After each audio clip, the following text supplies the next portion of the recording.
Well, Coach, in your place, exactly what you would hope for, a record crowd to see what was obviously the biggest win of the season thus far for the Bears. Oh, there's no question. It's a great crowd, great atmosphere. There's people down both sides out there on the decks and everything like that. And it was exciting. It was fun and it was loud and it was just a great environment. I think you enjoy a great venue like Sugarland is. Right. How can you not? But really being in a home stadium, that energy is really right. It's amazing. Yeah, it was. It was great out here tonight. It was electric and it felt good out here and I was glad we were able to perform well for our home crowd. Talking about the difference it made and your team really fed off it throughout the season. Yeah, they did. I mean, there's no question. And that last inning right there got loud and got good. And I think that helped Bryce right there at the end also. And Doug running that ball down in center field. That was a long way out there, and he went and got it. I imagine you're running out of adjectives when it comes to talking about Bryce's performance in recent memory. Four straight complete games, something that is really rare from any pitcher, and man, he's just been awesome. He's a workhorse, man. He's been just a great teammate. And he wants the ball. He doesn't want to give it up, and he wants to go after it. And there's no way I don't think we'd be able to pry it out of his hands tonight in that last inning. But that's what he does. He gives us great starts, and he gets after it, and complete game after complete game. And just he's been a bulldog the whole year and all the way through, but especially the last 4 or 5 outings. Let's focus on the offense a little bit then, and the guys were able to get it done for Bryce. And not a ton of offensive output. You wouldn't expect that against the #1 pitcher for the Islanders, but just enough. Just enough, and Doug Vila at the top got things going. I think he was 4 for 5 tonight, had a couple stolen bases, a couple RBIs, and I think he had 3 hits tonight with 2 strikes. And when a leadoff hitter can do that at the top, it gets things going. And I thought we could have added a couple more runs, and they did a great job keeping us from doing that, which I wish we would have had a couple more there in the last inning, but they did a good job on that. But overall, we did just enough and made a couple plays happen and got some things going. So who do you throw tomorrow night against the Cowboys? We're going to go Gilmore.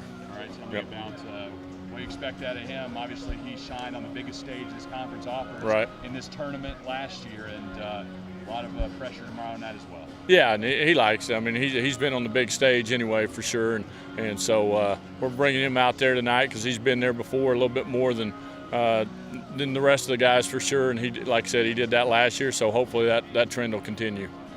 4th straight complete game. Yeah. How do you keep that up? I mean, on any level, that's an incredible accomplishment.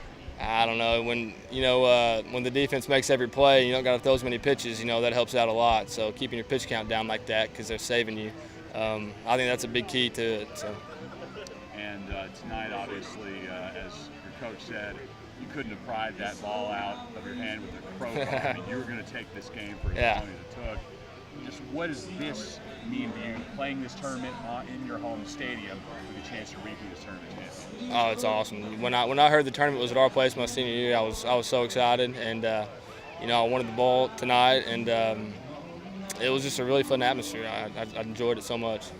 Now, the rest of the weekend, what are the chances we see you at all? I mean, do you feel like you have more left in you? Yeah, I don't know. I mean, that's up to the coaches really to decide. But hopefully I'll get a good workout in tomorrow, and we'll see how my body feels the next couple of days. And if they feel like they want to pitch me, then I'll be ready to pitch.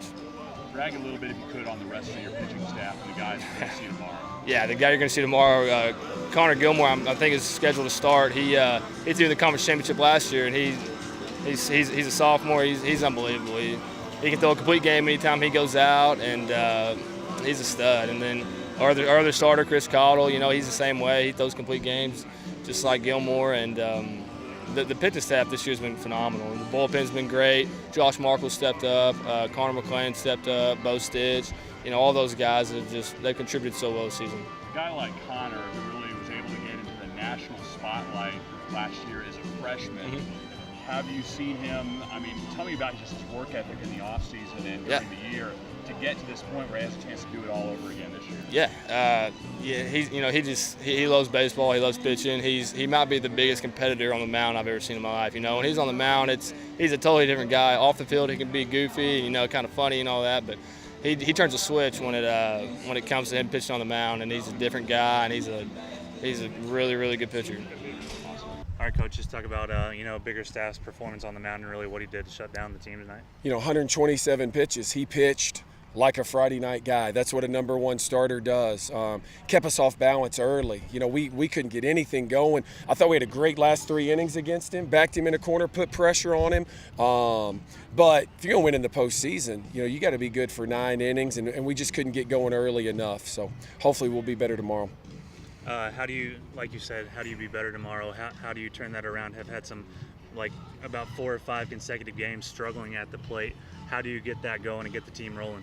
Just got to get guys on base early. We got to get guys on base early. And, one of the big things tonight, Jordan Lee, one of the best base runners in the league, gets on base. Everybody in the park knows he's going. They make a great play and throw him out. Voto gets on base. Langley gets on base. Everybody in the park knows they're going. They're safe 3 times. And while we're talking about Voto in the leadoff spot, hey, I love Azar from Sam. Voto's got me wanting to change my vote. Talk about the player of the year in the league. I mean, 4 hits tonight, 3 of them lasers, a couple of them for RBIs, and throw in, I think we go leadoff triple in the 9th, and he runs it down like it's nothing. So that's how you win games. You get big hits. Their 9-hole guy gets 2 hits tonight. That's how you win in the tournament. They were good up and down their lineup. How big is that game tomorrow just to win that first one and maybe start some momentum? Sure. A lot of new guys on this club. We've had a great year, but some guys who haven't, won in the postseason yet. And then we've talked about how this program has grown up and there's no moral victories for us. The time's now, and we need to win tomorrow. We need to play well, and Trevor Belichick will give us a great start on the mound. Thanks, Coach. Appreciate it.